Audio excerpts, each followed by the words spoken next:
Let's begin with a structural overview. Welcome to another lecture.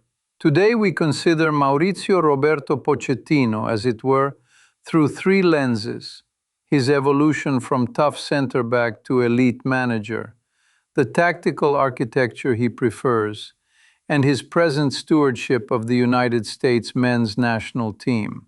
I am Alexei, and I shall guide us through the record with due sobriety and occasionally a joke so dry it requires irrigation. Hi, I'm Priyanka. I'll be asking questions. Maybe the simple ones that help connect the dots. Thank you for listening with us today. To frame our discussion, think of Pochettino's life as a journey, from a rural town in Santa Fe, to Newell's Old Boys under Marcelo Bielsa, to Europe's major leagues, and then to the technical area, where he shapes the game rather than merely intercepting it. In simpler terms, he went from the sheriff on the pitch to the architect on the touchline, and now to a national team custodian charged with harmonizing many clubs' melodies into one coherent symphony. Technically, Pochettino is associated with the high press, compressing space, contesting possession early, and using organized aggression to tilt the field. His default structure has often been a 4-2-3-1, with two pivots stabilizing transitions and an attacking line of three creating vertical connections to a lone striker. He builds from the back, then counterpresses to keep opponents penned in. Importantly, with the USMNT we observe a similar grammar, and at the 2026 World Cup, a hybrid 3-4-3 has emerged to optimize pressing angles and fluidity without surrendering core principles. So, I guess we can start by thinking about how that journey looks at national team speed. Club coaches have daily training. National coaches don't. Can we say he has adapted the same principles, just with fewer training reps and more emphasis on clear roles? Clearly, national team coaching is fundamentally a crystallization exercise. Fewer sessions, so you must distill only the essential. Pochettino has retained compact distances and immediate pressure after loss, but simplified some patterns, for instance the hybrid backline that gives stable rest defense while enabling aggressive wide traps. It is the same language with more concise sentences. Moving forward, why is this relevant now? First, the United States hosts the 2026 World Cup.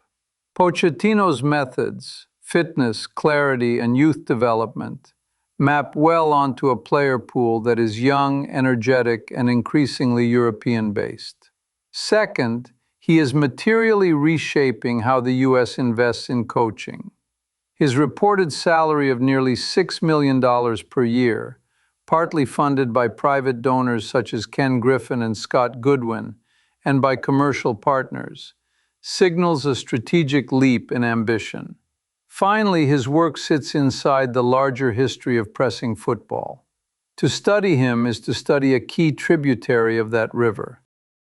As for misunderstandings, we often hear that he is a monolith tactically. In fact, while he prefers 4-2-3-1, he has shifted structures, including the 3-4-3 variant at the 2026 World Cup, to match the constraints of international play. Another misconception states he does not win trophies. His Paris Saint-Germain tenure brought domestic silverware, even if European conquest eluded him. And some argue his training is too intense for national teams. Yet his early U.S. results suggest the opposite, provided rotation and role clarity are intelligently managed. I think the next thing we should talk about is the basic landmarks. Maybe the highlights that shape the story before we go deeper. Let's start with the history. Born in Murphy, Santa Fe in 1972, he watched the 1978 World Cup with his father. By 1985, he was riding the bus long distances to train, which, if you will, foreshadows the endurance he later demanded. He signed for Newell's Old Boys in 1987 after being spotted by Jorge Griffa and Marcelo Bielsa. As a teenager, he debuted, won the 1990-91 title and the 1992 Clausura, and reached the 1992 Copa Libertadores final, losing on penalties to São Paulo. Bielsa's pressing ethos imprinted deeply during 1990-1992. In 1994, he chose Espanyol and Barcelona life over other options.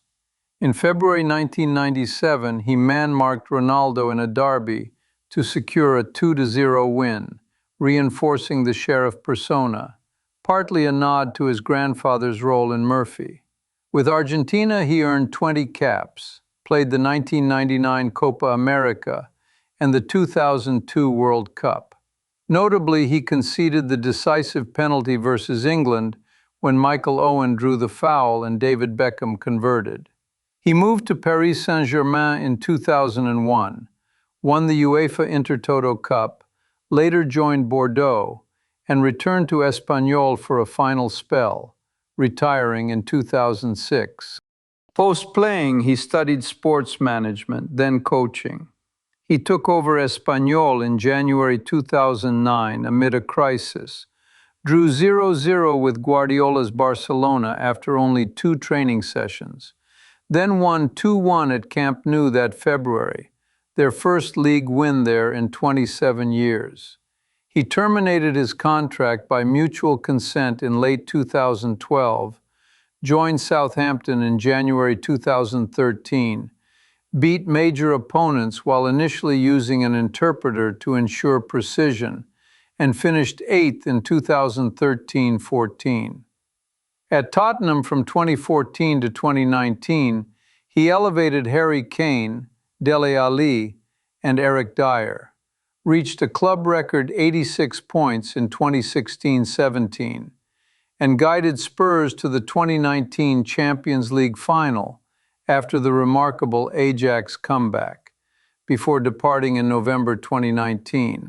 He then won trophies with PSG, including the 2021 French Super Cup, the 2021 Coupe de France, and the 2021-22 Ligue 1 title, parting ways in July 2022. At Chelsea in 2023-24, he reached the League Cup final, lost narrowly to Liverpool in extra time, and finished strongly to claim 6th, before separating in May 2024 after strategic disagreements. Among them, a dispute over training assessments some labeled antiquated, opposition to selling academy leaders for financial compliance, and friction about a dedicated set-piece department. These characterizations are, to some extent, contested by supporters who cite youth development and performance uptick.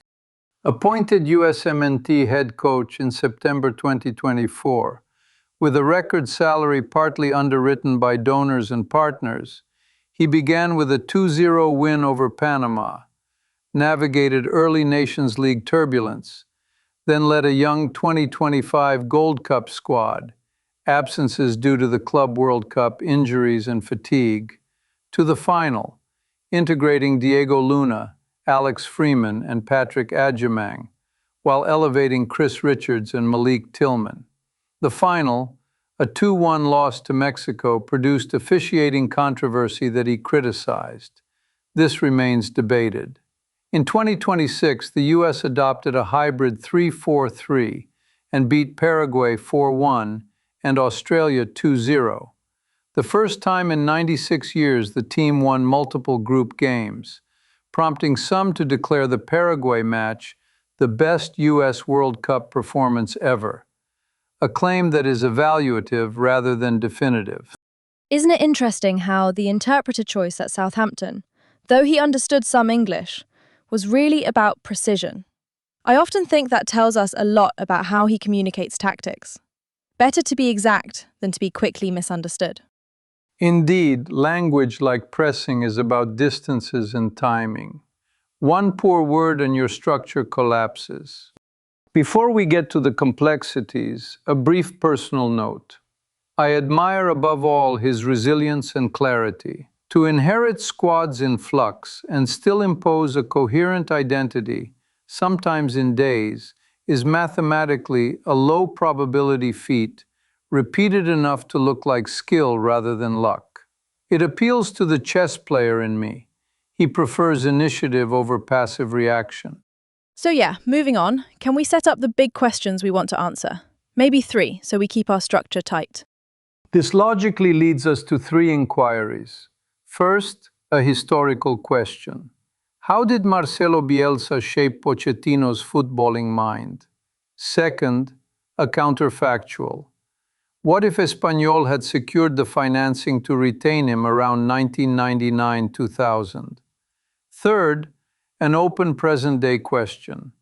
How will his tactics continue to evolve for the 2026 World Cup and beyond? On the first, Bielsa's influence is not anecdotal, it is structural. At Newell's between 1990 and 1992, Pochettino internalized compactness, man-oriented pressing, and verticality. Translate that to Southampton and you find immediate high pressing with clear triggers. To Tottenham, a collective that pressed and transitioned with ferocity while promoting academy talent to sustain those demands. To PSG and Chelsea, build up with aggressive counter-pressing. And now to the USMNT, where the same grammar is constrained by international microcycles, but remains legible, especially in the Paraguay match, where pressing traps and vertical surges were synchronized. I'm curious about the bigotry. Bielsa's branches reach far. How would you frame his broader impact on modern football? In simple terms we can hold in our heads during a match broadcast. It's important to understand that Bielsa codified intensity into a pedagogy. In simpler terms, he taught many to treat space as a scarce resource to be attacked, not just defended. His disciples and admirers, Pochettino among them, use fitness to make time smaller, man orientations to make choices harder, and verticality to make risk productive. When you see a side suffocating the first pass and arriving in waves after regain, you are watching the Bielsa dialect, even if the accent varies. That helps. Building on that, the counterfactual. What if Espanyol had kept him in 1999 to 2000? Does the story change in a meaningful way? Counterfactuals are delicate but instructive. If Espanyol had secured the financing to honor the pre-agreement, Pochettino might not have moved to PSG in 2001. Without Paris, his exposure to French football's culture and context would have diminished, potentially reducing the probability of his later PSG managerial appointment. An extended Espanyol tenure could have deepened his identity at the club, perhaps even accelerating a transition into coaching there with different timing. We cannot assert the path, but we can infer that money, more precisely liquidity constraints, forced a branch in the career tree that later allowed him to traverse both Spain and France at elite levels. Can we maybe now look at the economics? I mean, a player wants to stay, a club wants him, but finances intervene. How common is that? And does it echo later in his managerial choices, like the disagreements at Chelsea or the donor funding model with the USMNT? To elaborate, football is a market with hard constraints: wage bills, transfer budgets, profit and sustainability rules. Espanyol's inability to finance the pre-agreement in 1999-2000 illustrates how even loyalty yields to balance sheets. Decades later, we see rhyme. At Chelsea, disagreements about selling homegrown leaders for compliance or creating specialized departments that fragment technical autonomy reflect structural economics and governance models clashing with managerial philosophy. Conversely, the USMNT's donor-backed salary reveals a federation leveraging private capital to buy capability ahead of a home World Cup. The constant is alignment. When finance and footballing vision cohere, careers flourish. When they diverge, exits follow. On to our next point, the open question of 2026 tactical evolution. We observed the hybrid 3-4-3, out of possession. It sharpens pressing angles by pushing wingbacks high to lock the touchline, while three center backs and a double pivot create a robust rest defense net against counters. In possession, it morphs to a back three for build-up stability, with wingbacks stretching horizontally to open half spaces for the attacking line of three. The benefits are evident against Paraguay and Australia: sustained pressure, rapid verticality, and controlled transitions. What comes to mind next is his psychological angle. He talks about energía universal. Maybe it sounds mystical, but players say it helps. How should we treat that, academically speaking? In this context, energía universal functions less as cosmology than as narrative scaffolding. It links preparation to perceived patterns, which can stabilize confidence and focus. From a research perspective, we might classify it under meaning-making frameworks. The mechanism is not metaphysical but motivational, akin to a cognitive anchor that reduces noise under pressure. We should study it cautiously, ideally with mixed methods, qualitative interviews for perceived efficacy, and quantitative proxies such as consistency under stress. Until then, treat it as a coach's vernacular for aligning mindset with method. Looking ahead in strictly tactical terms, the key variables will be load management for a high press in a tournament cadence, opponent-specific tweaks to the frontline starting positions, and set-piece marginal gains, whether coordinated within the head coach's staff or via specialized units, provided the content integrates coherently into training. If those align, the US can sustain front-foot football without burning out its legs or its ideas. Maybe it's just me, but the Gold Cup run also felt like a rehearsal for that balance, developing players like Luna while still competing. Does that dual objective tell us something about his likely choices in knockout stages at the World Cup? We can infer that he values identity continuity over one-off tricks. The 2025 Gold Cup, with absences and youthful integration, demonstrated that the system, not merely the names, is the star. In a World Cup knockout, we should expect the same DNA: controlled aggression, a few opponent-tailored tweaks, and trust in the group's conditioning and psychology to navigate fine margins, which historically decide everything from penalties in 2002 to VAR controversies in 2025. So, I guess that kind of sums it up. Pochettino's path, his Bielsa roots, the fork that finances created, and the tactical shape of what comes next. To summarize, Pochettino traveled from Newell's Sheriff to an international manager defined by high pressing, youth development, and strong man management. He won titles as a player and coach, transformed Tottenham's competitive profile, navigated PSG and Chelsea with differing structural fits, and now leads the USMNT with a donor-backed mandate and early World Cup momentum. We asked three questions: Bielsa's influence, pervasive and pedagogical; the Espanyol counterfactual, finances fate; and the open tactical horizon, hybrid structures, pressing sustainability, and psychological narratives. For further study, consider Bielsa's managerial corpus as a primary text for understanding Pochettino's dialect. That was helpful to think through, actually. Thank you, Professor. And thank you to everyone listening. Wishing you a good study session ahead. This concludes our lecture for today. Be well, and may your pressing distances remain compact.